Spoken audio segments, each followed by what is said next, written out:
ಓಂ ನಮಃ ಶಿವಾಯ. ಸ್ವಾಮಿ ಗುರುಗಜ್ಜ. ನನ್ನೆಲ್ಲ ಪ್ರೀತಿ ವೀಕ್ಷಕರಿಗೆ ಶಿವಂ ಕನ್ನಡ ಆಧ್ಯಾತ್ಮಿಕ ಚಾನಲ್ಗೆ ಸ್ವಾಗತ. ತಿಳಿದ ಮಾಡಿದ ಪಾಪಗಳ ಪ್ರಾಯಶ್ಚಿತ್ತಕ್ಕಾಗಿ ಈ 5 ಯಾಗ ಮಾಡಿ ಏನು ಅದರ ಬಗ್ಗೆ ಮಾಹಿತಿ ಕೊಡ್ತೇನೆ. ಅದಕ್ಕಿಂತ ಮುಂಚೆ ನನ್ನ ಚಾನಲ್ ಯಾರು ಸಬ್ಸ್ಕ್ರೈಬ್ ಮಾಡಿದಬಿಟ್ಟು ಸಬ್ಸ್ಕ್ರೈಬ್ ಮಾಡೋದನ್ನು ಮರಿಬೇಡಿ. ಸಬ್ಸ್ಕ್ರಿಪ್ಷನ್ ಫ್ರೀ ಆಗಿರುತ್ತೆ. ಹಾಗೆಯೇ ಆದಷ್ಟು ಲೈಕ್ ಮಾಡೋದನ್ನು ಮರಿಬೇಡಿ. ನೆನಪಲ್ಲಿ ಶೇರ್ ಮಾಡೋದನ್ನು ಕೂಡ ಮರಿಬೇಡಿ. ಹಾಗೆ ನಿಮ್ಮ ಏನು ವೈಯಕ್ತಿಕ ಸಮಸ್ಯೆ ಇದೆ ಮುಕ್ತವಾಗಿ ನನಗೆ ಕಮೆಂಟ್ ಬಾಕ್ಸಲ್ಲಿ ಕಮೆಂಟ್ ಹಾಕಿ ಏನು ಸಮಸ್ಯೆ ಇದೆ ಅದನ್ನು ಡೀಟೇಲ್ ಆಗಿ ಬರೆದು ರಾಶಿ ನಕ್ಷತ್ರವನ್ನು ತಿಳಿಸಿ. ಒಂದು ವೇಳೆ ಗೊತ್ತಿಲ್ಲ ಅಂದರೆ ರಾಶಿ ನಕ್ಷತ್ರ ಜನ್ಮ ದಿನಾಂಕವನ್ನು ಸೂಚಿಸಿ ಖಂಡಿತವಾಗ್ಲೂ ರಾಶಿ ನಕ್ಷತ್ರವನ್ನು ನಾನು ತಿಳಿದು ಅದಕ್ಕೆ ತಕ್ಕ ಪರಿಹಾರವನ್ನು ಅಲ್ಲೇ ಸೂಚಿಸ್ತೇನೆ. ಸ್ವಲ್ಪ ಆಚೆ ಆಗ್ಬೋದು ಉತ್ತರ ಕೊಡುವ. ಖಂಡಿತವಾಗ್ಲೂ ಪ್ರತಿಯೊಬ್ಬರಿಗೂ ಉತ್ತರ ಕೊಡ್ತೇನೆ. ಪರಿಹಾರವನ್ನು ಸೂಚಿಸ್ತೇನೆ. ತುಂಬ ಸುಲಭವಾದ ಪರಿಹಾರವನ್ನೇ ಸೂಚಿಸ್ತೇನೆ. ಹಾಗೆ ನಾನು ನಿಮ್ಮ ಜೊತೆ ಯಾವತ್ತೂ ಇರ್ತೇನೆ. ಸಬ್ಸ್ಕ್ರೈಬ್ ಅಂತ ಒತ್ತುವಾಗ ಸೈಡಲ್ಲಿ ಬೆಲ್ ಐಕಾನ್ ಇರುತ್ತಲ್ವ, ಅದನ್ನು ಒತ್ತಿದಾಗ ಆಲ್ ಅಂತ ಬರುತ್ತೆ, ಅದನ್ನು ಪ್ರೆಸ್ ಮಾಡೋದನ್ನು ಮರಿಬೇಡಿ. ಆಗ ನನ್ನ ಎಲ್ಲ ವಿಡಿಯೋ ನೋಟಿಫಿಕೇಷನ್ ಸಿಗುತ್ತೆ. ಹಾಗೆ ನಿಮ್ಮ ಯಾವುದೇ ಒಂದು ಆಧ್ಯಾತ್ಮಿಕಕ್ಕೆ ಅಥವಾ ಜ್ಯೋತಿಷಕ್ಕೆ ಸಂಬಂಧಪಟ್ಟ ಏನೇ ಪ್ರಶ್ನೆ ಇದ್ದರೂ ಕೂಡ ನನಗೆ ಕೇಳ್ಬೋದು. ಖಂಡಿತವಾಗ್ಲೂ ನಾನು ಅದರ ಬಗ್ಗೆ ವಿಡಿಯೋ ಮಾಡಿ ಹಾಕ್ತೇನೆ. ಹಾಗೆಯೇ ನಾನು ನಿಮ್ಮ ಜೊತೆ ಇರ್ತೇನೆ. ನಾನು ನಮ್ಮ ಶಿವದೇವರ ಹಾಗೂ ಕೊರಗಜ್ಜ ದೇವದ ಆಶೀರ್ವಾದ ನಿಮ್ಮನ್ನು ಸದಾ ಕಾಪಾಡುತ್ತೆ. ಸಾಕಷ್ಟು ಬಾರಿ ನಾವು ತಿಳಿಯದೆ ತಪ್ಪುಗಳನ್ನು ಪಾಪಗಳನ್ನು ಮಾಡ್ತೇವೆ. ಅವುಗಳಿಗೆ ಪರಿಹಾರ ಏನೆಂಬುದು ನಮಗೆ ತಿಳಿಯದೇ ಇರಬಹುದು. ನಿಮ್ಮಲ್ಲಿಯೂ ಪಾಪದ ಭಾವನೆ ಮೂಡ್ತಾ ಇದ್ದರೆ ಈ 5 ಯಾಗಗಳನ್ನು ಮಾಡಿದರೆ ಆ ಒಂದು ಪಾಪಗಳು ದೂರವಾಗುತ್ತೆ. ವೇದಗಳಲ್ಲಿ 5 ವಿಧದ ಯಾಗಗಳನ್ನು ಪ್ರಮುಖ ಅಂತ ಪರಿಗಣಿಸಲಾಗಿದೆ. ಅವುಗಳಿಂದ ಬ್ರಹ್ಮಯಾಗ, ದೇವಯಾಗ, ಪಿತೃಯಾಗ, ದೇವ ಯಾಗ ಮತ್ತು ಅತಿಥಿ ಯಾಗ. ಈ ಯಾಗಗಳನ್ನು ಪುರಾಣಗಳಲ್ಲಿ ಪ್ರಮುಖವೆಂದು ಪರಿಗಣಿಸಲಾಗಿದೆ. ಅವುಗಳಲ್ಲಿ ವೈಶ್ವ ದೇವ ಯಾಗ ಒಂದು. ಇದರಲ್ಲೂ 5 ವಿಧಗಳಿವೆ. ಇವುಗಳನ್ನು ನಾವು ನಮ್ಮ ಜೀವನದಲ್ಲಿ ಅಳವಡಿಸಿಕೊಂಡ್ರೆ ನಾವು ನಮ್ಮೆಲ್ಲ ಪಾಪಗಳಿಂದ ಮುಕ್ತರಾಗ್ಬೋದು. ಇದಲ್ಲದೆ ಯಜುರ್ವೇದದಲ್ಲಿ ಅಗ್ನಿಹೋತ್ರ, ಅಶ್ವಮೇಧ, ಹಾಗೆಯೇ ವಾಜಪೇಯಿ, ಸೋಮಯಜ್ಞ, ರಾಜಸೂಯ ಮತ್ತು ಅಗ್ನಿಚಯನ ಎನ್ನುವ ಯಾಗದ ವಿವರಣೆ ಇದೆ. ಇವೆಲ್ಲವೂ ದೇವಯಜ್ಞದ ಪ್ರಕಾರಗಳಾಗಿವೆ. ಪಾಪಗಳನ್ನು ಮುಕ್ತಪಡೆಯಲು ಯಾವ ಯಾಗ ಮಾಡಬೇಕು ಅಂದರೆ ಸುಲಭವಾದ ಯಾಗ, ದೊಡ್ಡ ಯಾಗ ಅಗ್ನಿಕುಂಡವನ್ನು ರಚಿಸಿ ಯಾಗ ಮಾಡುವಂಥದ್ದು ಅಲ್ಲ. ಶ್ರೀಮದ್ ಭಾಗವತದ 6ನೇ ಖಂಡದಲ್ಲಿ ಉಲ್ಲೇಖಿಸಿರುವ ಪ್ರಕಾರ ಶುಕದೇವನು ಮಹಾರಾಜ ಪರೀಕ್ಷಿತನಿಗೆ ತಿಳಿಯದೆ ಮಾಡಿದ ಪಾಪಗಳಿಂದ ವಿಮೋಚನೆಗೊಳ್ಳಲು ಪರಿಹಾರವನ್ನು ಹೇಳಿದರು ಎನ್ನುವ ಉಲ್ಲೇಖ ಇರುವಂಥದ್ದು.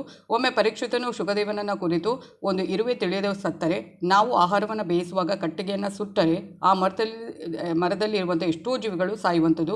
ತಿಳಿಯದೆ ಆಗುವ ಪಾಪಗಳು ಹಲವಾರು. ಆ ಪಾಪಗಳನ್ನು ತೊಲಗಿಸಲು ಪರಿಹಾರ ಏನು ಅಂತ ಕೇಳ್ತಾನೆ.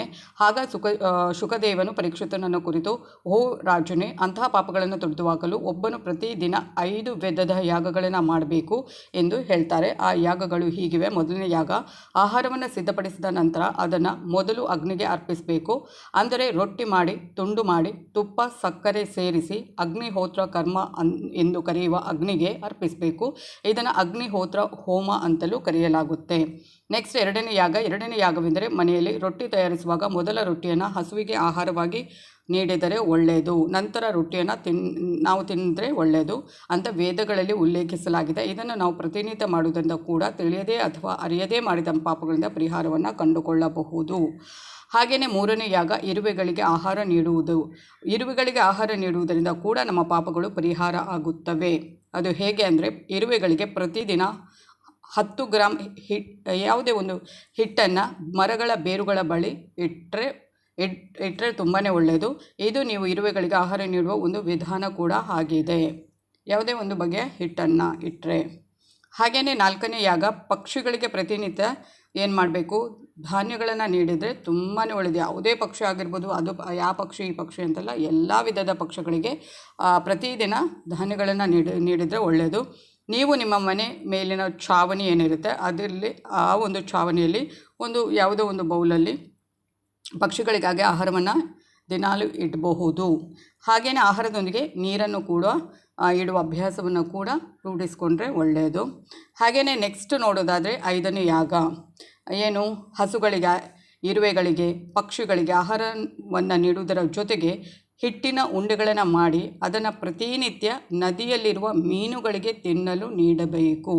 ಇದು ಕೂಡ ನಿಮ್ಮ ಪಾಪಗಳನ್ನು ಕಳೆಯುವಂಥದ್ದು. ಇದಲ್ಲದೆ ರಾಜನು ಅತಿಥಿಯಾಗಿ ಮನೆಗೆ ಬಂದಾಗ ಮೊದಲು ಊಟ ಹಾಕಬೇಕು. ಹಾಗೆಯೇ ಬಾಗಿಲ ಬಳಿ ಭಿಕ್ಷುಕನಿದ್ದರೆ ಅವನಿಗೆ ಎಂದಿಗೂ ಹಳಸಿದ ಆಹಾರವನ್ನು ಭಿಕ್ಷೆಯಾಗಿ ನೀಡಬೇಡಿ.